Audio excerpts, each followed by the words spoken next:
আপনার টাকার এত প্রয়োজন যে কিডনি বিক্রি করতে হবে? টাকার কান্না প্রয়োজন। রাজারও টাকার প্রয়োজন, তোজারও প্রয়োজন। যার আছে তার প্রয়োজন, যার নেই তারও প্রয়োজন। কাকে কিডনি দিচ্ছেন? বলতে চাই না, জানতে চাই। লাভ নেই। লসও নেই, কষ্ট শেয়ার করি না। বুক চাপায় মরবে। বুকটা তো আগে থেকেই হইতো। প্লিজ বলেন। অলরেডি আপনার চোখ ভর্তি পানি।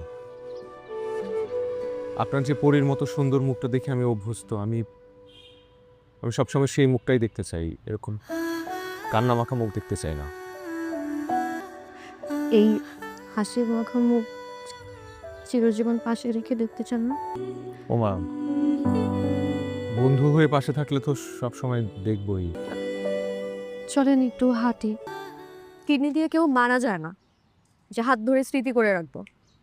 ফালতু। আরে ফালতু না, আমার ছোট ভাইরা বলে আমি ফকির নেই, ওটা শুনতেই ভালো লাগে। চল, উনি আপনার পাশে থাকবে বলেই তো আপনি আমাকে আপনার পাশে থাকতে মানা করেছিলেন, তাই না? না, নেই।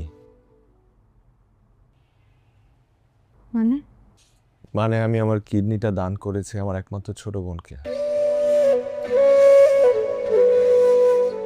আমাদের 4 ভাইয়ের 1 বোন।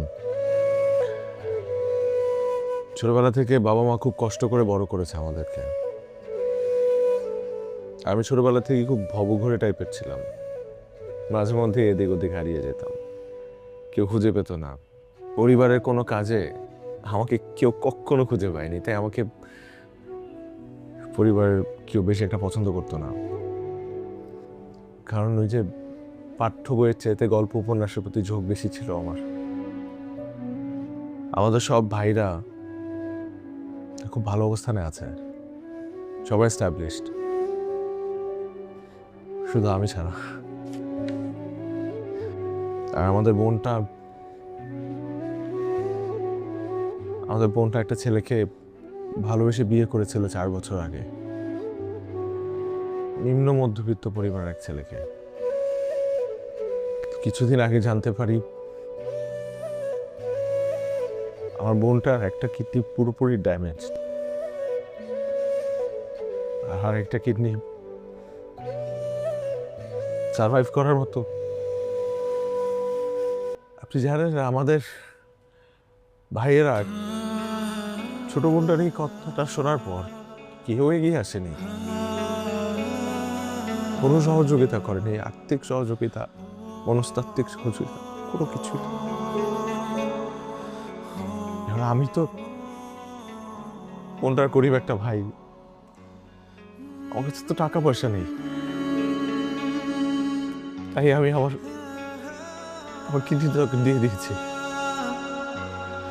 এতে আমার শান্তি। তো আজ পর্যন্ত কখনো এই কথাটা আমি কারোর সাথে শেয়ার করিনি, আপনি প্রথম যে জানলো। আমার ভালোবাসা মানুষ বলতে আর কেউ না, এই বোনটাই। আবার অনেক প্রাউড ফিল হচ্ছে যে আমি একজন ভালো মানুষকে ভালোবেসেছিলাম। এখন আর ভালোবাসেন না? ভালোবাসার পথ তো কখনো শেষ হয় না, চাওয়া আর পাওয়ার পথ শেষ হয়। আপনার ভালোবাসার মানুষের কথা শোনার পরই আমি আমার বাবাকে বিয়ে ঠিক করতে বলি, আর সেটা অলমোস্ট ঠিক হয়ে গেছে। খুব কংগ্রেচুলেশনস, ভালো খবর। ডাক্তারকে জিজ্ঞেস করতে হবে যে এখনই আমি একটা কিডনি নিয়ে আপনার বিয়েতে নাচতে পারবো কিনা। আমি কি শেষবারের মতন আপনাকে একটা জায়গায়